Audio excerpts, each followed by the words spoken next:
10 জন Challenger একটি উঁচু মঞ্চে সারিবদ্ধভাবে দাঁড়িয়েছিল। তাদের পায়ের নিচে ছিল এক গভীর অতল গহ্বর, যেখানে নিচে সারি সারি ধারালো ছুরিকাঁথা ছিল। সেখানে ছিল 10টি দড়ি, কিন্তু মাত্র একটি দড়ি নিরাপদ। ভুল দড়ি বেছে নেওয়া বাকি 9 জনের সঙ্গে সঙ্গে নিচে পড়ে মারা যাবে, আর যে একজন বেঁচে যাবে সে পাবে হাজার হাজার সোনার বার। অল্প সময়ের মধ্যেই খেলা শুরু হলো। সংকেত দেওয়ার সাথে সাথে নিচে থাকা ধনী লোকেরা বাজি ধরা শুরু করলো। 10 জন এখনো ঠিকভাবে দাঁড়াতেই পারেনি। এমন সময় হঠাৎ যন্ত্র চালু হয়ে গেল।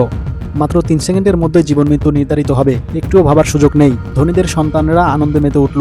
ঠিক তখনই নায়ক সুলভ এক আভা নিয়ে সুজি নামে এক নারী মঞ্চে উঠে এলো। সে ঘোষণা করলো সে 3 গুণ পুরস্কারের জন্য চ্যালেঞ্জ নেবে।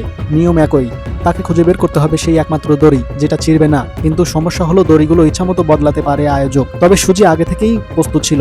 তার প্রেমিকা আগে থেকেই বাজির জায়গায় ঢুকে ধনী লোকদের গোপন তথ্য জেনে নিয়েছিল। যে নাম্বারে সবচেয়ে কম বাজি ধরা হয়েছে সেটাই আসল নিরাপদ দড়ি। এমনকি তার এক ভাইও কন্ট্রোল রুমে ঢুকে পড়েছিল, যে কোনো সময় বিদ্যুৎ বন্ধ করার জন্য প্রস্তুত। কিন্তু ঠিক তখন তারা সঠিক উত্তর জানার চেষ্টা করছিল, তখনই নিরাপত্তাকারীদের নজরে পড়ে যায়। দূরে থাকার কারণে তারা শুধু ঠোঁট দেখে বোঝার চেষ্টা করেছিল 9 নাম্বার না 10 নাম্বার। এদিকে বিচারক বারবার তাড়া দিচ্ছিল সিদ্ধান্ত নেওয়ার জন্য। সময় না থাকায় সুজি বাধ্য হয়ে 10 নম্বর দড়ি ধরে ফেলে। আয়োজক মুচকি হেসে ভাবলো এবার সুজির মৃত্যু নিশ্চিত। কিন্তু ঠিক তখনই কেউ গোপন হাতের ইশারায় 9 দেখালো। মরণাপন্ন মুহূর্তেই সুজি দ্রুত দড়ি বদলে 9 নম্বর দড়ি ধরে লাফ দিল। দড়ি টান টান হতেই দেখা গেল সে মাঝ আকাশে ঝুলে নিরাপদে বেঁচে গেছে।